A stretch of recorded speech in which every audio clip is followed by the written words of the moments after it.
So I'm sitting here with two guys right now recording this who I just found out we all grew up in the same city, Birmingham, but none of us really crossed paths. I went to Vestavia, Walker goes to Briarwood, Davis goes to Oak Mountain. For those of you that are in Birmingham, you don't care, but we're now all reuniting here as fellow Birminghamians, even though neither of them are even here. But we are here to talk about some really good stuff today. I came across these guys. They have a podcast. They've been doing it longer than me. And so I'm probably going to learn a couple of things from them today. But Walker and Davis, welcome to the show. Man, appreciate it. Paint me Having us, Birmingham, man. right? Yes, sir. That's right. So I'll let Walker start by telling this. Y'all didn't really know each other growing up, but you became friends in college. Is that right? We did, yeah. So Davis and I, same thing here. We never crossed paths. We both went to Auburn, ended up there through different major changes and everything. Both ended up in building science, and then both ended up on a competition team. Which, for those in building science, we kind of know what that is. But basically, we had a project that we had to estimate and try to win it against a couple other schools. And I was an alternate. Davis was actually on the team, and so we ended up becoming buddies through that. One day had dinner and Davis said, "Hey, you want to start a podcast, right?" And I said, "Yeah, that'd be awesome." And really the reason for it, right, is because we discovered that we were missing some things in our life that we wish we had, or some knowledge regarding the construction industry, regarding leadership within the industry that we wish someone taught us. So we said, why not be the people that try to get that knowledge out there and teach other people, right? So we started bringing on other guys, because obviously we were brand spanking new when we did that. We're still new. We were super green at that point and knew nothing about leadership, nothing about construction. So we would bring on other people and say, hey, what's your experience? Teach us a little bit. Tell us about how you got into construction. Why do you love it so much? What are you doing now? Give us some lessons learned, things that you wish you knew. And it evolved over time, and we've gotten to do a lot of cool things since then, and speak at colleges and have different events, and start doing some nonprofit work. So it's been amazing and an awesome journey. About 3 years in now. But Mr. Hambrick, what else you got to add to that? Nothing much. A little known fact: Walker was actually my speech prep coach. He taught me how to get out of my shell. He doesn't want to talk about that, but his humility is one of the best traits about Walker Lott. Love the man. He's a great guy, great leader, and just cares about people more than other men that I've met. But Appreciate it. I think you did a great job, Walker. So let's rewind. Davis was a part of this project, and Walker, you were just an alternate. I don't know why they had you on the bench. I was just hanging out, man. You were just hanging out. I was still pre-building science. I wasn't even in the program yet. But Davis was in it, knew what he was doing, was good at it too. And he did the superintendent role of the project, quote unquote. And that's what he's doing now. So it's perfect. Well, Davis, what was it about Walker? Why'd you ask him to do a podcast? Was it because you knew he'd be more comfortable speaking than you, and he'd pull you out of your shell or something? Look, I've always been the person that if you're the smartest one in the room, you're doing it wrong, right? So Walker is my better half at Lane Foundation. So always go for the smarter guy, that's for sure. Just quick side note, because people are going to think this is weird, but my wife, at one point, Walker and I were working out of town in Fort Mill, South Carolina, and my wife would get jealous because she thought I was dating Walker with how much he was coming over and we were hanging out, right? Like, it's the first time we've been in town together for a while, since college, and Walker would be bringing me dinner every night, and it was great. It's like I was being dated or courted again. But I think we need a little bit, expound on that a little bit, right? So Davis and I were working for two separate jobs, but this is more of two separate companies. Yeah. But this is more of a God thing. We just so happened to end up in relatively the exact same city, 10 minutes from each other, two different companies, two different jobs, and we both were in the exact same spot. So that allowed us to work. One, it allowed us to go on a lot of great dates, like Davis just mentioned, a lot of good dinner dates. But two, we got to work on Lane Foundations a lot, and we got to grow it a lot. Then we got to grow in our relationship with each other, because before that we were long distance. Right. He was in Louisiana, I was in Atlanta, and then the Lord just kind of orchestrated it. Perfect timing. We were both alone, which was never fun. And so we got to have a friendship and see each other almost every day. Yeah, a And brother. then we also got to grow the thing that we had been working on so hard the year before. Mm-hmm. Wow. That definitely is a God thing. I love that. So what's interesting is before I even ask you what your podcast is about and what you've learned through doing the Laying Foundations podcast, I've already learned two things from you that I feel like I've talked a lot about on here, because I'd say most people listening are probably somewhat in the young professional stage. And one of the things that I've learned, and I'm trying to implement myself as well as teach to others, is one, always having like a learning mentality, and then two, being consistently good over occasionally great. And so for y'all, I'll ask question 1 to Davis and question 2 to Walker. So the question for you, Davis, is how, before even graduating college, did you have the idea to just say, hey, we don't know anything about anything, so not only do we want to learn, but we want to do it in a podcast format? And then when you're done with that, Walker, you follow up with, how have you not quit? Like you stayed consistent with it. So let's hear it. I'm not like most people. I think Walker will tell you, if there's a path that is already made, I want to figure out the way to not do that. So I like naturally want to go against the grain. I also wanted to figure out a way because, like Walker talked about, Walker's the salesman, so he knows how to talk about it. I kind of think about things and tell him all the information, and he sells it. But to me, there was this big gap in my life of, these are the things I had to figure out in college. So I was going through the building science program specific to Auburn, but then you get out into the real world, and I just knew, man, there's going to be opportunities as a young person to lead up, and nobody's doing it. Nobody wants to talk about it. Nobody wants to talk about being vulnerable. Nobody wants to talk about their failures. And so, I just wanted to put it out there, right? I wanted other young people to look at Walker Lott and Davis Hambrick and go, hey, these guys are doing it. Maybe not from the podcast standpoint, but these are the things they're learning. They're willing to go listen, learn, and lead with questions, right? They're willing to go show up and earn the right to every person that's older than them on the job site, right? I think there's, again, so much within our industry that college students think whenever they graduate day one, they know everything and that they're going to be able to boss everyone around. And everybody needs a little bit of humble pie. And so if I can talk about the things that I've gone through, help someone that, man, doesn't even have to be going through the building science program or in college, but know that, approach it the right way, be humble, because the construction industry, as Walker and I both know, will humble you very quickly. So will life in general. But if you do it the right way, if you, this kind of method that I say, listen, learn, lead with questions, I can't claim it because my aunt taught me that. But man, if you're really trying to approach it from a coaching mentality and you're trying to learn everything that you can, that anybody can teach you, because everybody's got something to learn, or everybody's got something to teach.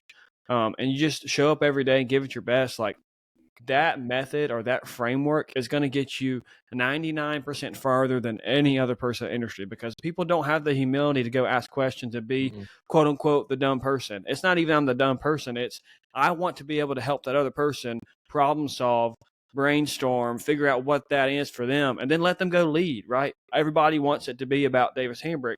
And so I have to go, Luke 9:23 says that whoever wants to be my disciple must deny themselves, pick up their cross, and follow me. I got to deny myself every day, because if not, I'm going to be this egotistical person that's all about myself. And the construction industry, it is what it is. It's filled of men and women of that. And so how can I show up every day serving other people, listening, actually caring, and being willing to point and go, this is how I failed, and I want to help you, and let's do this together. So. Fired up, man. Let's go. Who said you couldn't speak? You've learned how to do it. All right, Walker, let's hear from you.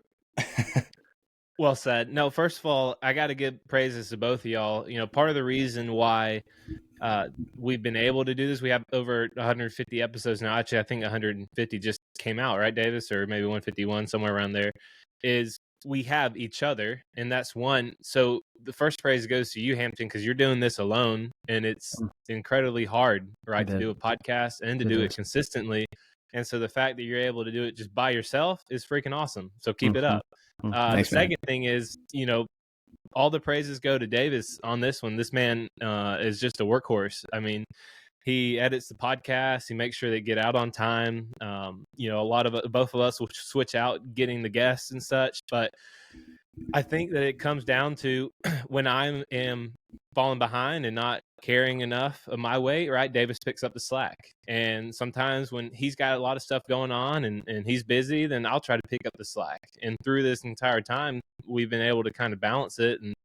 And Davis has crushed it the entire time. And I definitely think that there is, as with life, it gets very weary at times, and you just have to figure out how to push through it, right? It's not easy to do the same thing week after week or month after month or year after year.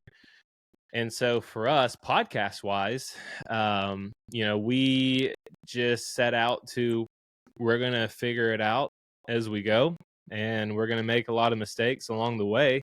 But our goal is to learn from those mistakes. And so every time we do something and it didn't work out, we tried a different way. Or we would ask our podcast guests who had done more podcasts than we did, hey, what did you do, right? What makes it easier for you? Or what do you wish you did when you started your podcast?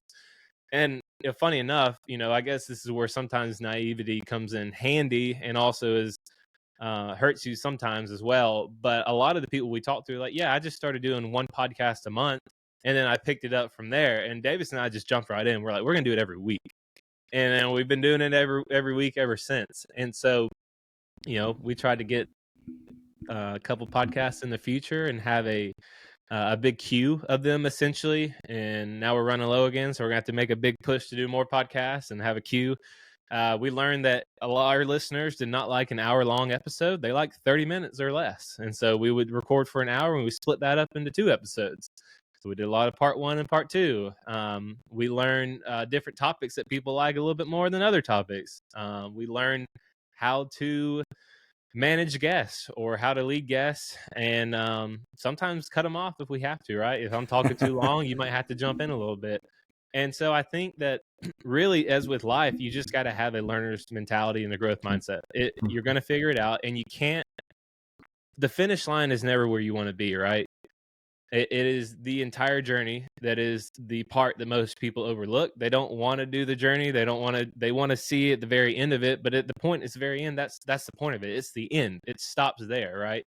And so we just try to enjoy it every time. And I think there is definitely seasons of life, as in actual life, where you enjoy it a little bit more than others. But that's where you just got to keep on pushing through. And that's when you have a brother alongside of you to pick you up, right? Iron sharpens iron. And in this case, that is very true. And that is part of the reason as to how we have been able to do so many episodes so far. I love it. I saw this meme recently that said, it was like when people get on podcast and talk about making podcasts, and it was like making fun of podcasters. And so if you're listening right now, I really hope that, one, it was my fault because I asked him about it because I'm genuinely curious, but there's so much more to learn other than just like how and why and how to continue doing a podcast. Like whatever it is in life, I mean, you find a partner like y'all have done, hold each other accountable, pick up the slack for each other. And if you don't quit, you can't fail, and you learn along the way. And it gets weary, but it gets hard, but nothing, worth having comes on the back end of easy. So right. I want to know, if you started this a couple of years ago, the Laying Foundations podcast, one of the things I talk about here a lot that mentors have told to me is, especially early on in your career, in your 20s, when you're a young professional, just focus on like the direction that you're going with your life. Like you may not have to know exactly what it is that you want to do, or when you embark on a journey, or when you start a podcast, you may not know exactly like what it leads to, but if you have a good idea of the direction it's taking you, that's good enough for me. And that's a lot of different things in my life. That's what this podcast is for me. And it's morphed. I feel like every 50 episodes, I'm like, ooh, I need my target audience is different, or it's really just because I'm having different guests and learning different things. So I want to know from y'all, when you started a couple of years ago, what would you say the original intent was, and has that morphed over time? Walker, go for it. So re-ask that one more time. Yeah. Sorry, Matt, guys. So talking about podcasts, I'm working on my question asking. Let me see if I can make this a little bit more clear. But I feel like if you look back a couple years to when y'all started this, I'm wondering what was the goal? What was the intent? Maybe it was just you were trying to learn something. And over time, I imagine you have some of those same goals and some of the same intent, and you're trying to learn some of the same things. But like Yeah. you're 150 episodes in, I imagine it's changed a little bit from what 1,000 it times. was. Yeah. Yeah, I mean, it definitely has changed to answer your question there, right? And Davis and I have talked about this a lot, and we even said it started off very slow, right? And it kind of started to kind of exponential curve, if you call it, and then it levels off, then it increases. But we really just said we're going to do this because one, networking, like you said, it is a great way to meet people. We've met people from Australia, we met people in California and Canada, and you name it. Some really awesome, incredible people that we are still friends with today and have had a big impact in our lives. And the other joke we would make is, even because only though we have 2 listeners, both of our moms, right, we are still going to Yep. record the podcast because it helps us grow. Selfishly, it helps us grow in our position and our leadership role, because we get to hear all these people who have in higher positions, leadership roles, who have done it for a lot longer than we have. And we get to hear and pick their brain, and they share things that they probably wouldn't have shared if we were just doing a one-on-one conversation. It's weird when people record podcasts how much they actually will share or talk about certain things, and you're like, oh, that's pretty sweet. Like I've talked to you 10 times now, and then I've never heard you say that one story before, right? And so that's kind of how it started. And definitely the fact that we just want people who are listening to be able to hear all these different great men and women speak and be able to take a little nugget of wisdom in it that might help them on their job site or in their daily life, or even if you're not in construction, or if you're higher up in construction, maybe you're hearing from all these guys who are down the totem pole or in a different leadership role or different industry or different type of construction, and you get to learn a better way to lead in your own company. Because we've had a lot of CEOs or presidents on our podcast, and we've know that others have listened to different episodes before and gotten a couple of different nuggets of wisdom from it. And so we hope that we can impart that to the next generation of builders. Our mission is to equip the next generation of builders. So this is one way that we can do it. And then through that media, we have been able to, which is one of the most fun things that we do. We've been able to go to colleges such as Texas A&M and Clemson and Western Carolina, and potentially a few more, and actually have gotten to speak to classes there and got to bring in industry leaders throughout the country and get to talk to students, and they get to ask questions and say, hey, what do you wish you did, right? Or what's some advice that I should take going into the construction industry that maybe, right, not a lot of people do. And so those are really a couple of the reasons as to why we started and what it's evolved to, and it's continuously evolving. Well, literally, week after week. I'm sorry. It changed right from the beginning, right? It started out really focusing on the craft worker, right? Right. We met someone really You're right. quickly that it was Jesse Hernandez. It's called the Learning and Missteps Podcast. You guys go check it out. But it went from trades worker to someone out in the field every single day to going, all right, there seems to be a lot of that right now. All right, there's a lot of lean people out there right now. Okay, so it morphed into finally we're trying to hit the younger generation, right? Because that's something that Walker and I can speak to. You can say, quote unquote, we're subject matter experts, whatever you want to call us, but it's because we walked through that area, right? We went through school, we went through internships. I did it through labor positions. I know Walker did as well, kind of grew up in construction. So like we can speak on what it's like to be a young person in construction, the struggles, the vulnerability, and then go, hey, this is what we've done. And go find how this works for you. It doesn't mean that it's going to work for everybody, but this is what's worked for us. And we're really going to focus on, hey, this is what the younger generation needs, for one, because a lot of our audience is actually presidents and executives and people in the mid-level range that Walker and I found out that are listening and trying to figure out how can I influence this next generation, right? And so we want to go, hey, younger generation, this is what you should be doing. But then also person that's has younger generation people under them, this is how you should approach them, right? Because we're different from the other generations that come before us. That's good. I love that you've got both of those listeners. You've got, some older folks listening. They're trying to learn about the young folks like us, but then you also have your peers listening too. I've found that here as well. So if you are older listening to this, kind of spying on the next generation, you're welcome to stay. That's right. That's right. Yeah. So if I say any words, any lingo you don't understand, you can just like DM me or something. But that's right. We'll take you how you can get you, right? Direct yeah, exactly. DM means direct. There you go. So I'm just going to pretend I know nothing. The company I work for, WildSpark, we do leadership development, and we've worked with a handful of construction companies, and I'm learning a lot about it from there. But from y'all, let's say I go to Auburn, I graduate, I'm 22 years old, I get the job, the job that I've worked for forever. Where am I going to be blindsided? Like, what are you telling these people on this podcast? I'm sure there's a laundry list, but I want to hear some of them. Walker, you want me to go first? Or you, buddy? Go for it.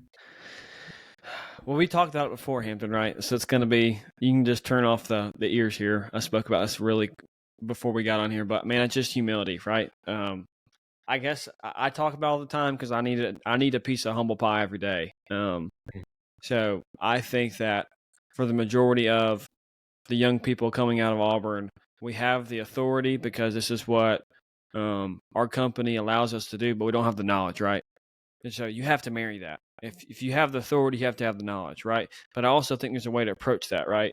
If you just have the knowledge and no authority, then what are you there? So to me, I always go back to Pastor Chris Hodges. He spoke on this for a little bit, but he was like, if I only speak truth, I'm just mean. If I only speak, what's the other word? If I only speak grace, then I'm just meaningless, right?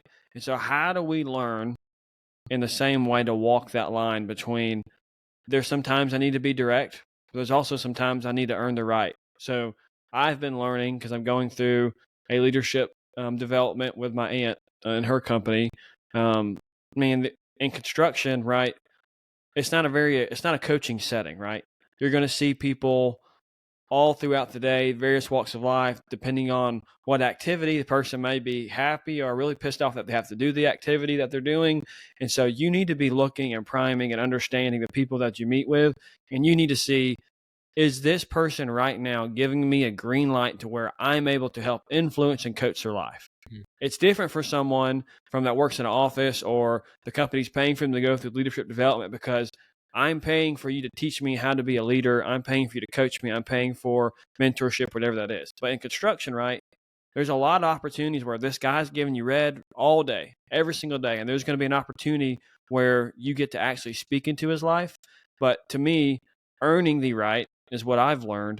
Earning the right is imperative and important as anything ever, right? If I just went up to Walker and never met him before and just gave him unsolicited advice, I guarantee you, knowing Walker, he's not going to want to spend time with me, right? Same thing for me. If Walker just comes up to me and I never knew him and he just starts bossing me around, I'll be like, well, who's this jerk? Like, what is this guy doing? And so for me, the biggest blind spot for our generation, we're got to be leaders quick. We got to have the humility to do it, and we got to approach it the right way because these people that are leaving, Walker and I talk about it all the time, there's going to be a knowledge just gap that leaves construction, and we have to learn to pick up that slack. And so right now, you need to be listening, you need to learn, you need to lead with questions. That's just my motto. That's what my aunt taught me. Got to show up every day. Got to be humble enough to listen. Got to be humble enough to learn. You got to be humble enough to lead with questions. And this is the last thing I'm going to say, then Walker, I'll let you go. I remember Nick Chaplow teaching us on podcast number 2. Nick Chaplow taught us. He had a superintendent that was one of the best examples for him because every single day that group would have a 3:00 meeting, and he'd bring all the trades in, all the people of the heads of the trade partners, right? And he would ask them, or he wouldn't even say anything. He would let them go around the entire table, and he would just have a list of things that he wanted to talk about. He had a list of things that he wanted to mention. And as people went around the room, he just checked stuff off, right? He allows the other people in that room a voice and opinion, right? So how can we replicate that in different walks of life of, I'm going to give people the time of day, I'm going to listen, I'm going to let them lead, and I'm going to learn from them. And then by the time we get down to the end of the list, I'm only going to have 3 things instead of 20 things, right? Where I'm just going to start directing, you need to do this, you need to do this, you need to do this. So I'll be quiet now. No, it's huge. Yeah, man. That's super good right there. I love the listen, learn, and then lead with questions. And then also having the humility to say, even if you have 20 different things that you want to say. If it gets mentioned by somebody else, then just check it off the list. Like, it doesn't have to be your idea. It doesn't have to be you that says it. You know, a man can accomplish, there's this quote, or there's this like plaque I have on my desk. It's like, there's no limit to what a man can do or where he can go if he doesn't mind who gets the credit. That's right. That's right. So like, just if somebody says it, just check it off the list. And then also, you made me think about like relational deposits when you're talking about the red lights. That's right. It's, if you think of relationships and people you work with, like a bank, you're constantly depositing, and depending on construction environments, I know some of the people you work with, you know, it may not be like a fluffy compliment all the time, but just understanding the way that they want to interact. Maybe it's talking about sports, maybe it's whatever, building that relational deposit. Eventually you may have the chance to make a withdrawal when it comes to like giving feedback or some sort of coaching opportunity when you give you that green light. And I think the Chris Hodges thing is, I've heard it similar. It would be, let's see, truth without grace destroys. That's right. Grace without truth deceives. That's right. Grace and truth develop. You got to have both, you know? Right. And it's just, it's like Jesus was the only person with a perfect combination of that. So we're just trying to be like that. That's right. Every day. Yeah. What about you, Walker? Yeah, there's two types of guys who are construction newbies, right, on the job site. There's the one who doesn't know anything, and then there's one who doesn't know anything but pretends like he does. And you're in either category, right? And so as a new person on the construction site, everyone around you knows that you don't know what you're talking about. Like, you don't.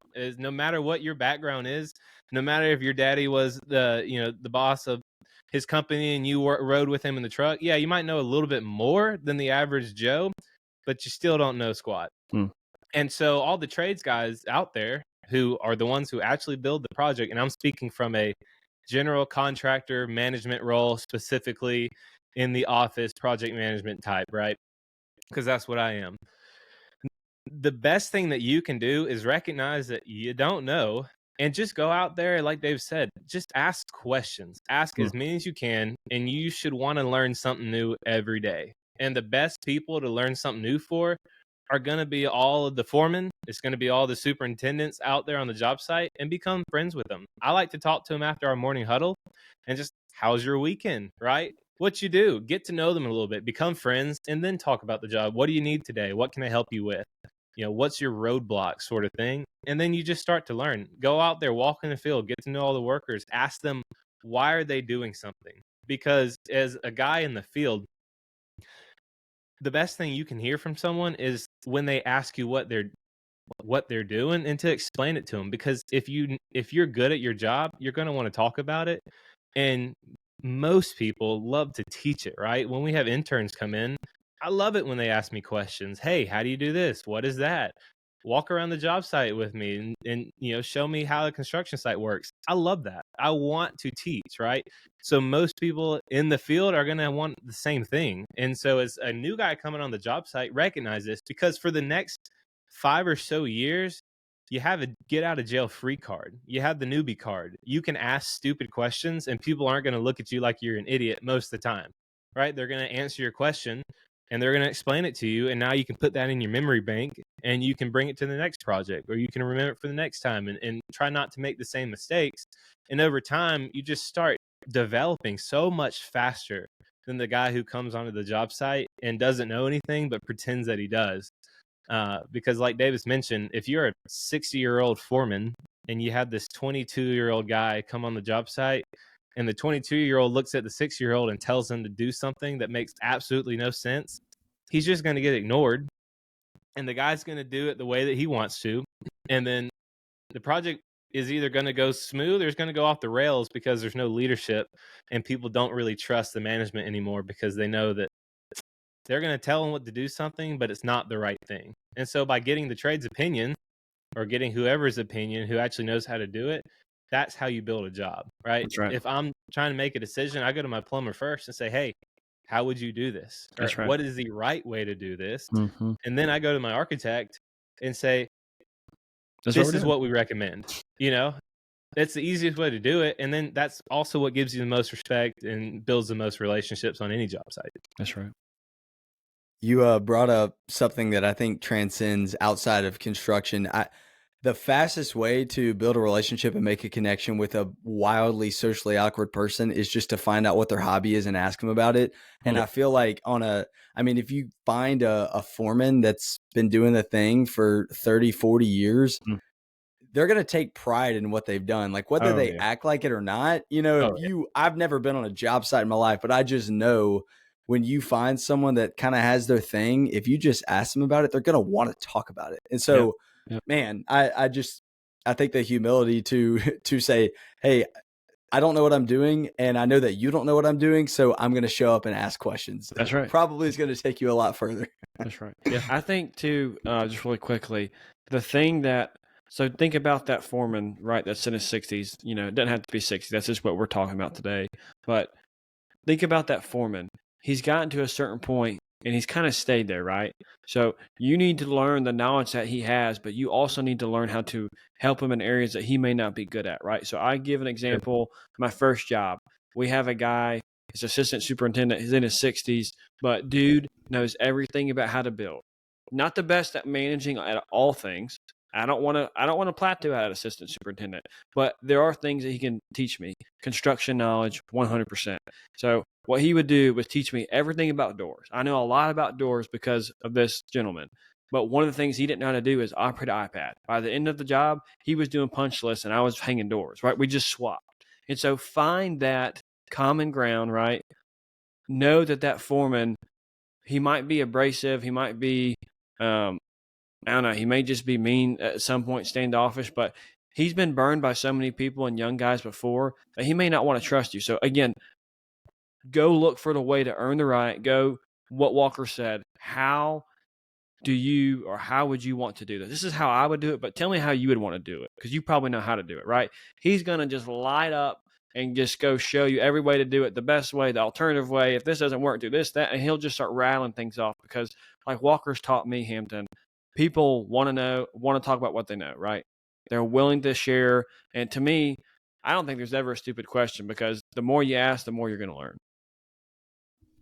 Yeah, man, you're exactly right.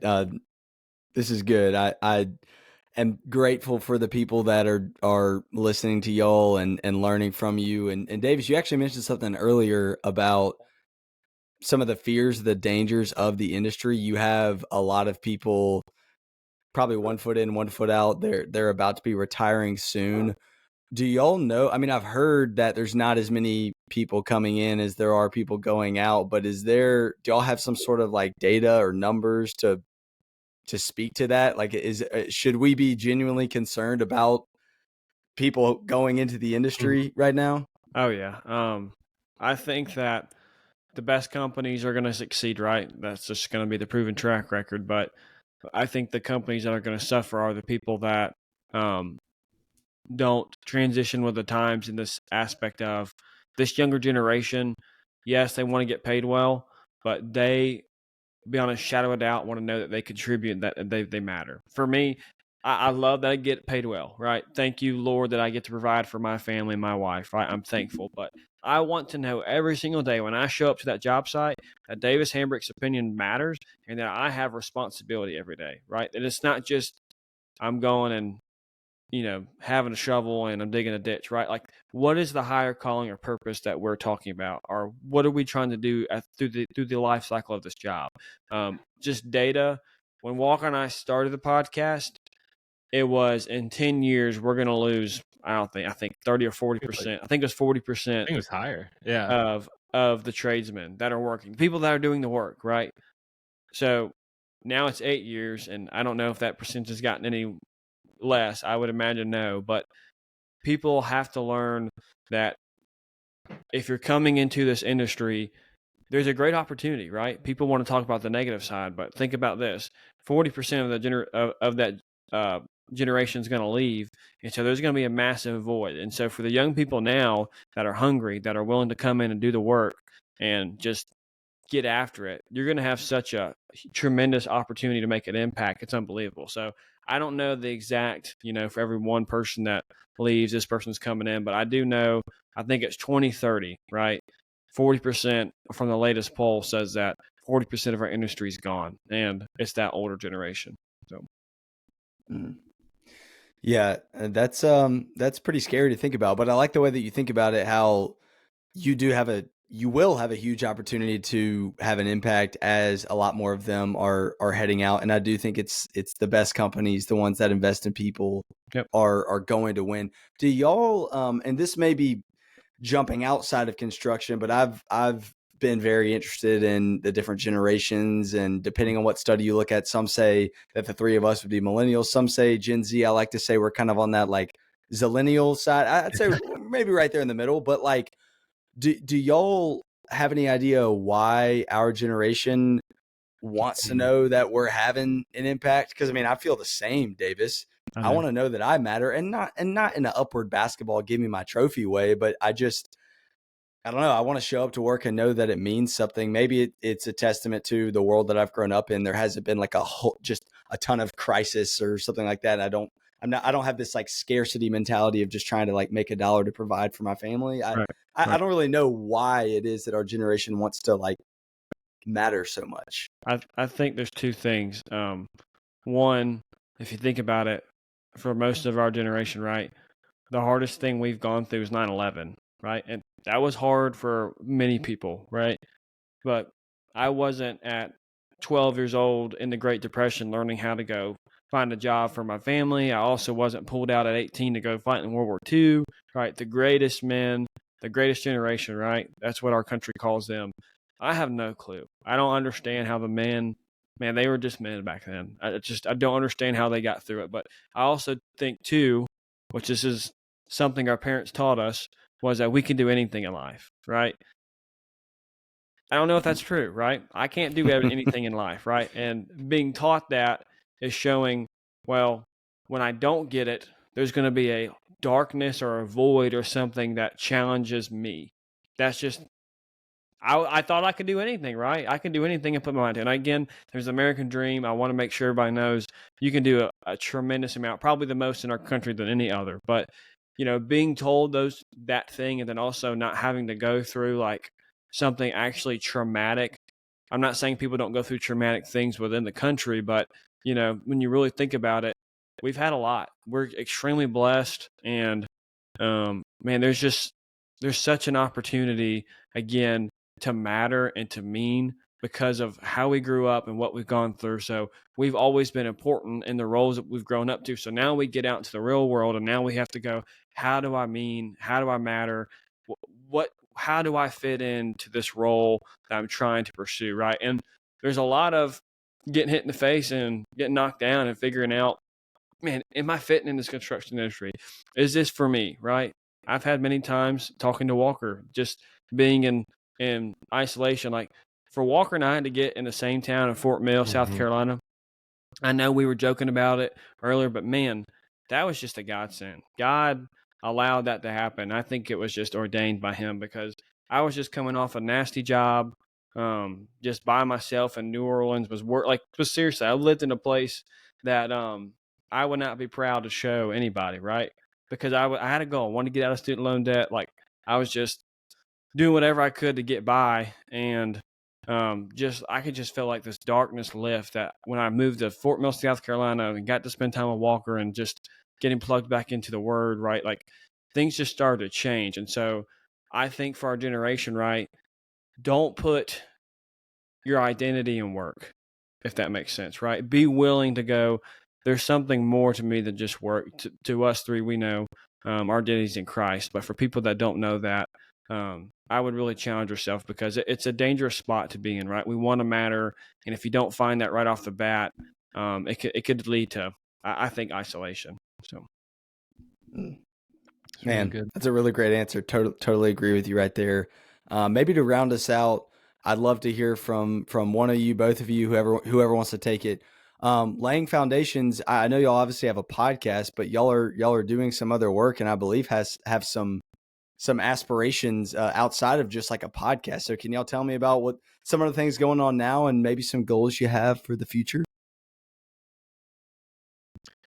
Yeah, I mean, I don't know how much to share. I think we've done a lot with it. It's definitely evolved over the years, right? One really awesome thing that what we're doing recently is we have a really great partner, really great group of people at Third Lens Ministries. If anyone's ever heard of them, it is essentially a nonprofit construction company who partners with churches, and they go out into the world to third world countries, even here in the United States. And they learn that churches are really great at reaching people. They're not great at building buildings. And so Third Lens partners with them.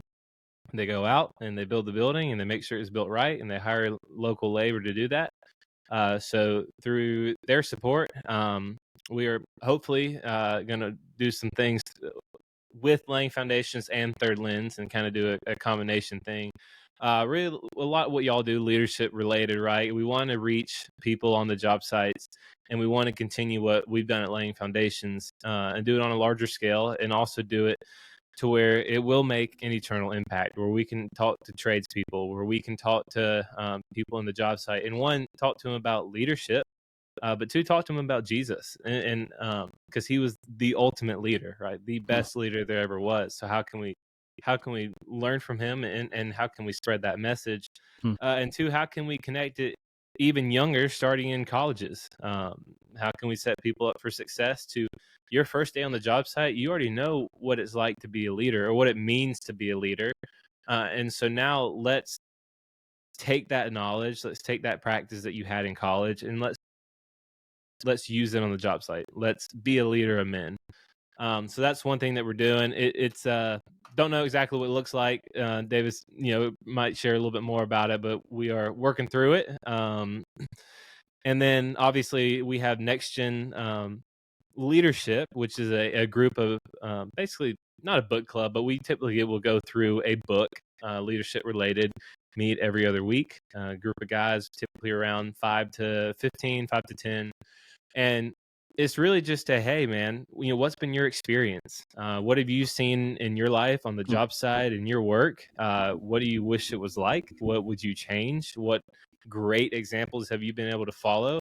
That's another thing that we do. We're going to start that back up probably January, February timeline. And they also do the Next Gen events at colleges, and we hope to continue doing that throughout the years. We really enjoy doing that. It's something that we get to go into school and we get to do exactly what we just talked about. We get to talk to these students who maybe their only time they've gotten to talk to industry has been through a career fair, or very briefly in passing, right? Or even an internship, where that all has something on the line. If you're at a job fair and you're interviewing, you're trying to look the best that you can. You're not going to ask the hard questions. If you're an intern, same way, right? If you're in passing, you can't have this conversation. So how can we bring in people who have no bias, who are just there to talk to you? They're not trying to sell you on their company. They're not trying to give you a job. They just want to share their experience, and you can ask any question you want. And so those three things are the main things that we do. Mr. Hambrick, what would you like to add? Yeah, I think the partnership with Third Lens, if it works out, it's called Hard Hat Leadership. It really is just gospel centered. How do we equip the younger generation, but do it in a way that aligns with our faith? Again, this is Walker and I, what we struggled with, right? What we've gone through. How do we live that out on the job site? And how can we help tradesmen and grow that into this person that is already out on the job site that may not be going through an Auburn University building science program, but how can we give someone some counseling and coaching services to where they receive the help that they need, right? And so we can go a lot more in depth, but Walker hit all the other stuff. I think the thing that makes me most passionate every day is how can I spread the gospel to people that don't know him, right? Even people that say they claim to know him, right? How can I help that person? Am I looking for that green light, red light? Am I looking for being able to have that deposit? So I'll zoom out really quickly. My uncle, he told me this story, and he talked about how I used to struggle, right? If I wasn't sharing or having someone come to know Jesus every day, I was just beating myself up. And my uncle just kind of laughed and was like, I appreciate your passion, appreciate your willingness. Don't ever lose that. But he's like, this is never going to happen, right? So what you need to do is go find that deposit. But he talked about using a tin can, right? Each day you make a deposit. Think about putting a nickel in a tin can, right? You shake that tin can, and that one nickel, it makes some noise, right? But over time, you keep looking for those opportunities, and maybe you're not the one that ends up getting to reap that, but man, you're going to shake that tin can, and one day it's just going to overflow, and that person's going to come to, man, all these deposits you've put in, or Walker's put in, or Hampton's put into this person is going to come back. And so you just have to look at it from that standpoint, right? I'm going to earn the right. I'm going to be humble. I'm going to listen. I'm going to learn. I'm going to leave the questions, and I'm really going to try my best to live that example out every day because they're watching. Like Walker says, someone's always watching you. So be willing to live that life that is a leader, the call to that, the hardship of that, and not always being popular, right? How do I stand for Jesus, but also how do I take the next step in doing the next right thing? It's awesome. I love the tin can analogy right there. That's super encouraging. And I'm sure y'all know this, but this podcast is called Wake Up and Lead. And it was kind of one of those things when I started it, I had this idea in my mind and it's kind of morphed over time, but I feel like there's maybe a moment or a story in every podcast where I'm like, that's the wake up and lead moment, if you will. And a lot of times when I say wake up and lead, it's lead yourself. Like, the order of operations.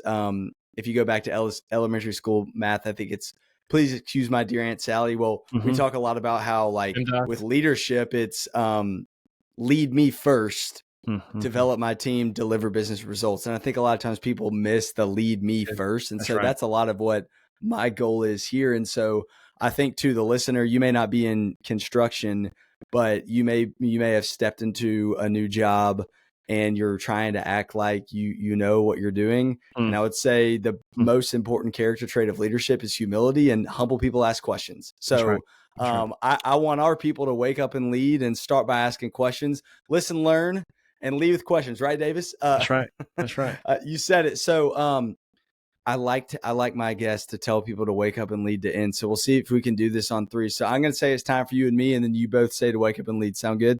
Okay, let's do it. All right, it's time for you and me. Wake up and lead. Oh, you missed it. Wait. Right, I'm not editing that out. I'm not editing that out. This has to be over. All right, it's time for you and me. Wake up and lead. Yeah. There we go.